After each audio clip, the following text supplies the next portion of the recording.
Showtime! Ladies and gentlemen, please make your way to your seats. Showtime! Please make your way to your seats. The show is about to begin. Showtime! Let the magic begin. What is quantum good for? And in fact, Google and some other people are asking this same question, wondering, offering up $5 million. Yeah. So what's this about? Yeah. So again, this is the XPRIZE Foundation, and we can get into what XPRIZE is in a second, but they launched a new $5 million prize competition called Quantum for Real World Impact, sponsored by Google. Sounds like an ad, but yeah. And the Geneva Science and Diplomacy Anticipator Foundation. So their goal apparently is to encourage quantum algorithm development focused on solving real world problems in areas like sustainability, healthcare, and other societal issues. So currently quantum computers, as we know, and we just talked about it, they're not powerful enough to solve complex problems that classical computers cannot. Theoretically, they can, but they're not there yet. So as technology advances, more algorithms will be needed to apply quantum computing to meaningful applications. So what this contest is going to do is it will award a cash prizes to participants who develop new quantum algorithms or demonstrate new uses for existing ones focused on globally significant challenges. And this, just before I go, I just going to digress. What this reminds me of is that movie Day After Tomorrow, where they run the algorithm for disaster and when the world is going to end and all that sort of stuff. And so that's where I can see that this could have a huge real world impact, because right now with climate change and all that sort of stuff, like we do have models, but I think with quantum, we'll be able to really hone in those models and really come up with a concrete doomsday scenario, which again, not the best, but help us to kind of maybe curb that. So some examples that could include is drug discovery, modeling electrical grids, reducing carbon emissions, and I think climate modeling or whatever it's called, meteorology. Yeah. Anyways, so the reason why they're doing this now is because obviously they're saying that quantum hardware is being developed. So while it's still in development, we need to find algorithms that will be key for utilizing that as things develop. So it's going to aim to advance both science and its applications. So if quantum is to leave these big research labs and become commercially viable, we're going to need these algorithms. We're going to need real world problems to be solved and things like that. So it's hoping to accelerate the development of quantum algorithms and drive quantum technologies towards addressing meaningful challenges. So they're looking for people to submit algorithms, not just random ideas. No, yes, I think. And so it's not, I think some of the, let's talk about XPRIZE though for a second. So XPRIZE, they're known for kind of administrating large scale, high profile global competitions that are designed to incentivize technological development to solve some of humanity's grand challenges. So they run contests focused on advancing technology, and it's not just ideas. It's got to be essentially solutions. But if we're talking about for those of you that don't know what a quantum, like you might have heard like about algorithms in the past, and Craig, again, being a thinking quantum is magic and all that sort of stuff. So a quantum algorithm, what it is just, it's a sequence of quantum operations that are just designed to run on a quantum computer. So unlike classical algorithms that operate on classical bits, back to how quantum works, quantum algorithms will exploit the unique properties of quantum mechanics, such as, like we talked about, superposition, entanglement, to perform certain computations more efficiently than classical computers. So essentially what they're trying to do, even if it's just taking a classical computer algorithm that is very, very slow, that can't run efficiently, and maybe adapting that to a quantum algorithm, maybe that what some people will do. But yeah, really, this is cool. I like that they're focusing on an algorithm development as opposed to kind of coming up with a hardware and software kind of solution. What all they're trying to do is they're trying to help augment the quantum development, if that makes sense. Yeah. And did they go into specifics around the types of societal problems that they're trying to solve? So it does mention that quantum for real world impact aims to develop specifically solving real world areas like sustainability, healthcare, and other societal issues. So if we get into that sustainability, it could involve applications like better modeling materials and molecules to enhance battery technology. Back to our battery talks. It could, and it are actually, I think, already is helping to optimize fusion reactors. I think there was an article a couple of days ago that was talking about that, or reduce carbon emissions through emissions modeling. In healthcare, they could enhance areas like drug discovery, design through more accurate protein medicine interaction simulations. What I'm seeing is for quantum, right? Quantum is able to look at tons of different options at once and things like that. And so I think it'll definitely be able to find new drugs and things like that. And I think they're already starting to do that. But obviously quantum will help to enhance that exponentially. So if we're talking about other societal issues, like we could talk about logistics, transportation, resource allocation, manufacturing, production, poverty reduction, environmental monitoring, conservation. So there's a bunch of different societal problems, but I think it's in the article itself, it says the three things. So sustainability, healthcare, and other societal issues. You know, they're already using AI and classical computers. Companies like Odea and Helen from Odea will be at our Startup Investor Drinks After Party for CX on the 27th. They're using AI to discover conflicts with drugs, like before you take them and that kind of stuff, as well as solutions for what other potential drugs that are on the market might have an impact on this new disease, or this might be a new treatment and whatever. And they're putting all these together. What is quantum going to give us on top of these, great tools that we're getting already? It's going to give us the scalability that we need to do this on a mass scale much more quickly. If just because, like, if you think about classical computer doing things in order, whereas quantum can do things, well, you can obviously do some things in parallel using hyper-threading and different things like that. But quantum is truly parallel and can do multiple things at once because of the qubits and different things like that. So it will help us to solve problems much quicker, if that makes sense. And look at things much quicker and come up with solutions much quicker, and come up with more solutions much quicker. It makes sense as long as you believe the accuracy, right? That's going to be a problem. As of currently right now, the error rate in quantum computing is ridiculous. So they're going to definitely have to solve that problem. What are some examples of existing quantum algorithms, that types of things that could be used in this competition?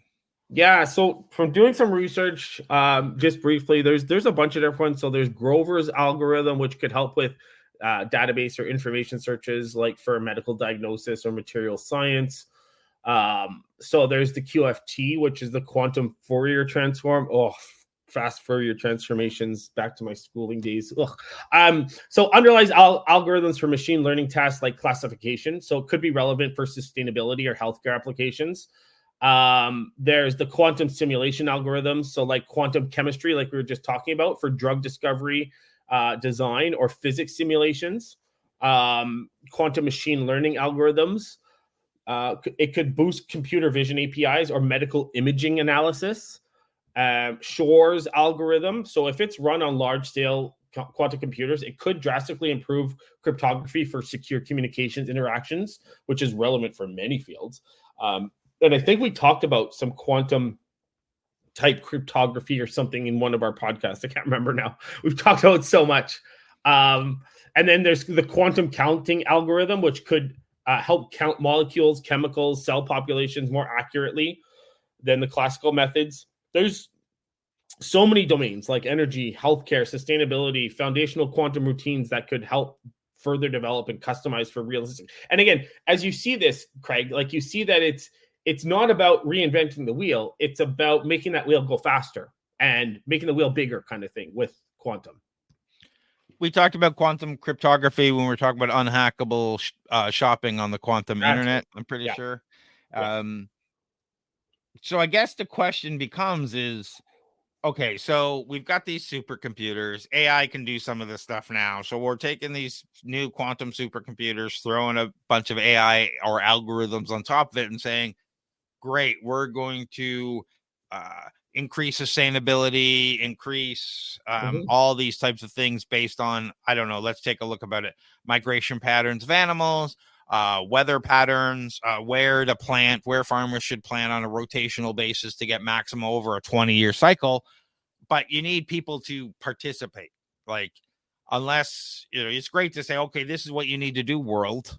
Yeah. But so how big should these algorithms be, or should we be looking at, trying to solve these solutions? Should we be looking at, where we can implement them, like countrywide or countywide, or we should be looking at worldwide?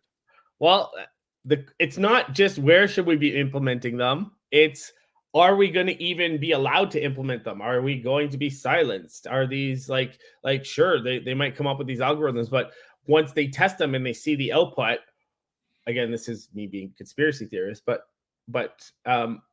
what happens if they don't like what they see and then it doesn't go anywhere? What happens if it actually solves problems, but big pharma and big industry don't want them to go in there? They have a lot of the control. And again, I sound like a nut, but like it does make sense. Looking at this research, just researching other things that are more holistic and naturalistic and things like that. It's crazy to see the power of marketing that pharma does. And so I'm worried about, I'm hoping that these solutions will scale. But again, the thing with quantum, right, is it doesn't matter the scale at this point. It can handle, should be able to handle, again, theoretically, an entire world scenario. It should be able to handle country scenario. Like, it should be able to handle all of that, no matter what. You say that, but Bill Gates used to say no one will ever need more than 64K RAM. So we sit back and say can handle it. But can it? Like you say, a world scenario. What is a world scenario, and every element in that scenario, and who inputs every element into that scenario, and where does it come from? Yeah. But you're right on the money. When we talk about quantum, the only people who can afford it will be large organizations, megacorps, and governments. And when they don't get the answers they want, they just change the inputs. Exactly. Yeah. Change the input, change the output, change the algorithm. That's the thing that worries me the most. And we've been through a disinformation and fake news last 8 years with this election and this and that and all this other stuff and COVID and what's real and what's not. You're banned for saying this, and 6 months later it turns out that's true. But we want to keep the same message to keep everyone in line, but we don't really know what's true and what isn't. So that's only going to get worse with deep fakes and Sora and all these video stuff that we've been talking about. Like, you can create so much fake stuff now. And we talked early on that before we went live, I was asking Google Gemini about stuff, and it was just giving me weird responses. I was asking about decline of modern cinema, the theatrical experience, and it really just like, well, I wouldn't say it's in decline, and really started talking me out of it. And I was giving it more and more information, and it's like, oh, well, okay. And it's like, okay, it really just takes a different position rather than help me get the information I'm looking for. And I'm like, okay, well, who's programming these things? And if they have a certain ideological bent, whether that is environmental, whether that's political, whether that's social. Yeah. Is that going to be, are we trusting the results of the outputs now? Exactly. And, this becomes, we're really going into the misinformation age. People think we're in it. We're just at the beginning. We're just at the beginning. Yeah. So what do you got going on, John? I was just looking at my calendar. I have nothing going on in the next 2 weeks, which I am excited about. These last couple of weeks have been super, super busy. So I'm excited that I really, as of right now, nothing, which is really great, except for potentially CIX and the CIX after party on the 27th. 27th. Yeah, we're hosting CIX after party. Definitely, if you want to go to that, go to startupdrinks.to.com, get your tickets. If you have a CIX pass, we have a show your CIX pass at the door ticket. So go grab that because it's free. If you're not, it's all right. You can buy a ticket and participate. So definitely come down and see that. I got a couple of new coaching clients starting next week, which is exciting. You were talking about some recent changes, and I can't remember, forgive me, to a funding program at our last Startup Drinks. What was the changes? Oh, no, just a new program opened up. So not a new one, but Can Export opened up. So they opened up. So they used to have rolling applications. Just quickly, they're open right now, I think, until April, but you want to get it in sooner rather than later. They give you up to 50%, up to $50,000 if you have at least $100,000 in declared revenue with the CRA for you to expand into other countries. So it covers things like Google AdWords things, research, IP, travel, booths, a whole bunch of things to expand into and get sales in other countries. It is quite extensive. I'm not going to lie to apply, but if you're looking to expand, it's great. You can apply to up to 5 countries at once. Typically, what you can expect, though, to get back, you're never going to get the full 50. It's between 20 to 35,000 is what you can expect. Yeah, and if you're watching on Twitter and YouTube, thanks for watching. You can leave a comment, and we would see it live. But also remember to like and subscribe. That really helps us a lot. Yeah. Definitely check out TorontoStarts.com for all our stuff that's upcoming. If you want to work with me, I help startups and small businesses get unstuck and take their business next level and become profitable. Go to startupcoach.ca. John, if they want to talk to you, they for on everything government funding related, they should reach out to you on LinkedIn. Reach out to me on LinkedIn. Yeah, happy to answer any questions. I'm pretty responsive on there. That's the best way to get in touch with me. And we'll have a lot of other stuff going on like we do at Toronto Starts. And everyone have a fantastic weekend. Thanks for watching, and we'll talk to you soon. Thanks, guys. Wow, that was amazing.